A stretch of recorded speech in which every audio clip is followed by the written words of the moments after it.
All right, we'll go ahead and get started. A reminder to please silence your cell phones and radios, and then whenever you do get the mic to ask a question, make sure to give your name and affiliation. If we're doing that, we'll start with a statement from Florida State head coach Lonnie Alameda, then go to questions to the players, then dismiss the players, then go back to questions for Coach Alameda. So go ahead with your statement. Wow, just what a great ball game. Washington's a great ball club. Knew it was going to be gritty. That was so much fun to be a part of, and of course on the winning side of it is super fun, but couldn't be more proud of our team and the fight. Kat's been a rock star for us, and to see the momentum building in the defense make some incredible plays is just so inspiring and motivating, so really proud of them. Questions for players? We'll go front row on the right here. Brett Nevitt, Knowles 247. For any of the players, Josie's a walking highlight reel, it seems like. Just does it ever surprise you anymore when she makes plays like that, or is it just kind of the norm now? We can start with Kaylee on the end and come this way if you like. I would say definitely normal now. Josie makes those in practice and as we can see on the field too, and it's great to see her on the biggest stage making those same plays. I would say personally in that situation, I've seen it so many times. Not like I would have been disappointed if she didn't make it, but I knew she was going to make it, so I was like, throw it to me, like we got to get the double play here. So, I think it's pretty cool that that's like a routine for her, and then we kind of are on to the next play, like how to get the momentum there was huge. Yeah, Josie's just so athletic. That's just pure athleticism, like for her to get up that high and then to have the wherewithal to throw it to second base and get the double play. She's just incredible athlete, great teammate, definitely has a great softball IQ, and I have just so much trust in her playing. More questions for players? Front row right again. Devin, after their inning in the sixth and you leading it off, just how big was it to get on base there and just try to make something happen to get an insurance run? Yeah, we talk about momentum a lot, and I think we really felt like the momentum was kind of swaying to their side. So just going up there and having a team at bat, we weren't adjusting great, like me included, and so just really trying to get a good pitch and get on top of something because I know my speed plays, and being out there for my team, just really wanted to get an extra insurance run. Kat was pitching a great game, but we know that they're going to come up and battle. That's who they are, so it was pretty cool. Kat, it just seems like when teams get runners on base, it seems like you take your game to another level. Just what is it about those big moments that allows you to do that? I think, for one, just being a ground ball pitcher and knowing that I'm always one pitch away from a double play, and then also just relying on my team, relying on my defense, and then just relying on the experience that I've had for 5 years, all of the mental game that we work on, the long days at practice, just everything that we put in is why we do what we do, so we can succeed here. So just having trust in that, and then just focusing on executing one pitch. More questions for players in the room? Okay, we've got two from Zoom. Go to Jack Williams on Zoom. Jack. I think he's muted still.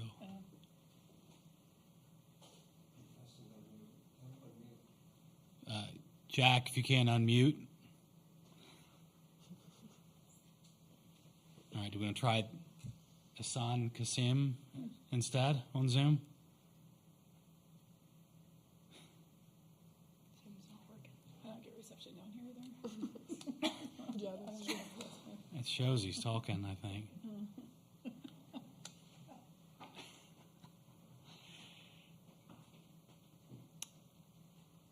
Okay. Hello? There we go. Hear me? Yeah.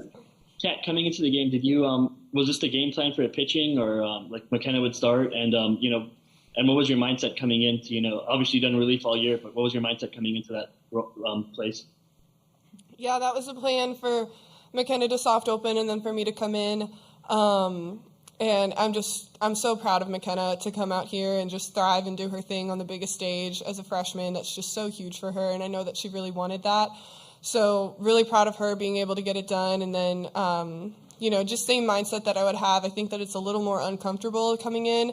Middle of the game, you don't really have the chance to feel out the strike zone, all of that stuff. So, and then just runners on base. It's just added pressure, but it's what we've been working on all year. So just getting comfortable with the uncomfortable. So just trying to go in and, do the best I can for my team.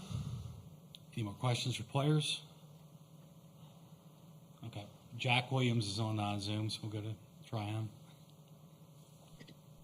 Jack Williams from the Tallahassee Democrats. Sorry, I'm on Zoom on my phone, so I'm still figuring this out. Devin, question for you. I heard from Coach that, you didn't want to step foot on the field when you guys made the trip out to Oklahoma. Tonight you had that big, just had a big night in general. Do you feel like, the karma, the superstitions played off a little bit here tonight for you? Yeah, I mean, it was more of a team thing why I didn't want to step foot on the field. I just wanted us to earn it. I think coming off last year, we talk about it a lot, and just getting back here, just very process-oriented we've been, and that was kind of my process, is stay in it every game, every pitch that I can, and, this team's going to make it back here because we kind of work so hard for it. So, yeah, I mean, I guess it paid off, but it's paying off more for the team, I'd say, which is pretty cool. Okay, that should do it for questions for players. Thank you, Kaylee, Devin, and Catherine. You guys can Thank you. All right, questions for Coach Alameda now?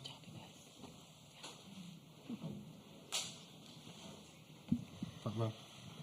Vinny Speziali, The Daily. You seem to have defensive players make incredible plays against Washington whenever you play them. If you recall a defensive play in 2018, if you recall it now, is there just some sort of inspirational speech you give to your players anytime you play Washington? No, they're a very athletic ball club too, though. So, no, we, and there's something about, we're so far away from the pack, but we have such good rivalry games against Washington and UCLA, and it's been fun to match up some of the greats. And, I think that our left side has definitely, they have a lot of short gamers and a lot of kids that, kind of slap. So it gives us the opportunity to maybe cheat a little bit in some of those. And that's a little bit what Jesse did in the situation in the World Series, or in the National Championship Series. But, yeah, no, it's not an inspirational speech at all. Josie's for sure. Right, front row right here. Coach, this postseason, it seems like every time you guys score, you respond with a shutdown inning, and every time the opponent scores, you guys respond by scoring yourself. Just what is it about this team that allows them to kind of control those swings in the game? I think it's your entire season. We really pride ourselves in 1, 2, 3 innings, and definitely when we score, we want to attack the strike zone and really attack that first hitter. And it's a mindset for our pitching staff to make sure, and defense too, just to not allow the momentum to continue to roll to the other side and keep it on our side. And so when the girls speak the language and there's a heightened awareness to that, it plays over time, and they can see and trust the process of it. And you heard Dev talk about the process. This game is very simple. It's really hard, but it is very simple when you can start to build through the layers and understand if you play a good fundamental softball game, you can be successful over time. More questions in the room? Go back front row right again. Kat talked about it a little bit, but just McKenna's start, just what did you see from her, and how'd you like the way she handled the moment? I knew that this was going to be tough. Klingler's tough. I think she's struck out 5 times all year, so I knew that there was going to be a lot of pitch to contact tonight. And I needed to buy some outs, and so I thought she was a good matchup. She's a freshman. We need her. We need her next year. I think it's really important in these moments to get there. And she, like she said, she wants the ball. So, I saw her attack the zone, which is good. A little hyped up in the beginning, but that's going to be huge for us. And I think that if we can make this deep run that we're trying to get right now, in a couple days, we're going to need her, and so we've got to get her in these moments. So, really liked what I saw. All right, we've got another Zoom question from Hassan Kasim. Yeah, Coach. FSU has never started 2-0 in the tournament. How big is that to get that 2-0 start and have a second day off in between the semifinal on Monday? Yeah, uncharted territory, A. So I'll tell you afterwards. The days are long not playing. We have to build in some time. We're lucky to have family here with the Sherrills, so we're going to spend a little team time over there tomorrow. But, when you have a pitcher like Kat who can give you a lot of innings, and I think she was around the 70 pitch mark today, so it's really important to keep her legs underneath her. We're going to face really, really good teams. They're going to be dogfights from now on out, and so we've got to make sure that we take care of our bodies the best we can. So earning days off is really big for us, and we'll see how it plays out. But just going to enjoy today. All right, we have another Zoom question from Jack Williams. Hey, Coach. Talking about Devin's performance tonight, she had those leadoff hits in the second and sixth for you guys here. What kind of energy did she give you guys tonight? How did you really just snowball the momentum for you guys tonight? Yeah, I think for our team, Devin works really hard. You've got some players that are very athletically talented and some players that are smartly talented. Devin's a smart player. So she takes pride in understanding the game. And so when you can see her start to make adjustments, it'll fire up the team because they know that, it's not based off of straight athleticism. She is trying to get on top of curveballs or rise balls. She's trying to make things happen. And I think on the other side, Devin's been really challenged to be a good leader for us. And leadership is really, really hard to do. And so, I can't tell you how many times we've been in the office talking about how we handle ourselves on the field after failure because she's a hugely competitive player. And so to see her thrive in these moments and not get down on frustration of outcome but stay in it, I think the team recognizes that, and that's true leadership. And she's done a really good job of keeping us going. Any more questions for Coach? Okay. Awesome. Thank you, guys. Appreciate it. It's good. See, it's getting cold, but I'll be home, right? Okay.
All right, we're going to go ahead and get started.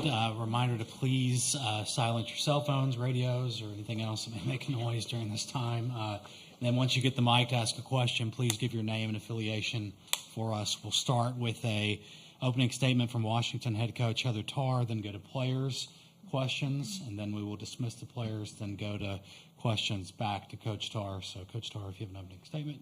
Yeah, it was a pretty good ball game, other than, a couple errors we had, a little bit uncharacteristic of how we play, but it was competitive, and, obviously by the end and how it was celebrated, obviously I think the other team knew where we were at and how tough we were to beat. It was a tough ball game, but want to be on the other side of those, just weren't that time. Like I said, we probably gave up a few too many plays there. Thought Lindsay Lopez came in and threw exactly how we would expect her to do. I thought we competed well at the plate, just couldn't get the timely hit when we needed it. We were close, though. Okay, we've got questions for players. You guys have obviously Mike, thanks. Scott Hansen, Seattle Times. You guys have obviously been, had your backs against the wall a few times this year. How do you guys rebound from this situation? Me? I think if you guys have been following our team, I think we're just starting to, peak and learn how we play together. And I'm just excited to see where we go next. Excited to still be here. I think we were right there. Like Coach Tarr was saying, we were just one pitch away. And that's the most frustrating part. But we're going to rebound from this, and we're going to bounce back. On a different note, I mean, I know you wore cleats that were decorated by, patients at Children's Hospital. What did it mean for you guys to wear that wear them on this stage? Madison, you can go first if you want to, and then Tammy. It means a lot to just have this platform and continue to show the kids that we have their back just like they have theirs, and kind of just give them like a little light of hope, in tough times.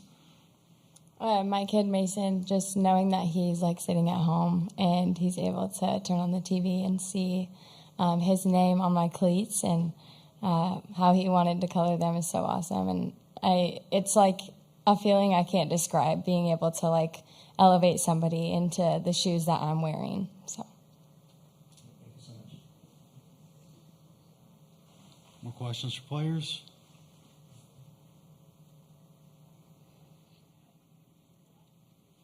Front row. Maddie, can you, oh, wait, do I have to do my name again? Vinny Speziale, The Daily. Maddie, can you take me, through your mindset when you're sprinting towards that ball and then you're able to make the diving catch and you see that it's still in your glove? What were you thinking in that moment? I think the way that we play defense is just go get the ball, and Lindsay pitched a great game. So did Ruby, but just making the big plays when it matters, I think, is where my head was at, and go for the ball and then get it out of my glove. Any more questions for players? Thanks. Okay. Thanks, players. You're good. Appreciate it. Bye. Questions for Coach Tarr? No? Coach, I was kind of curious what your decision making was on deciding to pitch Ruby. What went into that? Just the same thing as yesterday. We're just going to give her the start and work backwards to Lindsay. Unfortunately, she didn't throw her greatest, but I thought she threw well enough, to keep us in the ball game. Of course, Lindsay coming in helped, but yeah, I mean, you work backwards to Ruby, then maybe you're not in the favoring situation like we were with Lindsay coming in at the end. Obviously, Stanford really well. You guys in 2 out of 3 down there. What are your thoughts on playing them, and any idea who you might start tomorrow? I don't know exactly who will start. I think any of the arms that we have can do what we're asking them to do. But I think just in general, it's another opportunity to play our game, and we got to come back. This is a tough loss for us. It hurts. You want to win this game. It's like a big difference, but at the end of the day, you run into another great Pac-12 team that is going to be different than it was when we faced them, certainly. But we're excited to play again. We're glad we don't have to wait too long to play and get after it again tomorrow. Front row. Hey, Coach. The resilience of this team, it speaks a lot of volume about the leadership that goes on in that dugout. When you're watching from third base and you're able to see the batters consistently trying to push their way through, can you kind of just speak on that leadership you see in the dugout?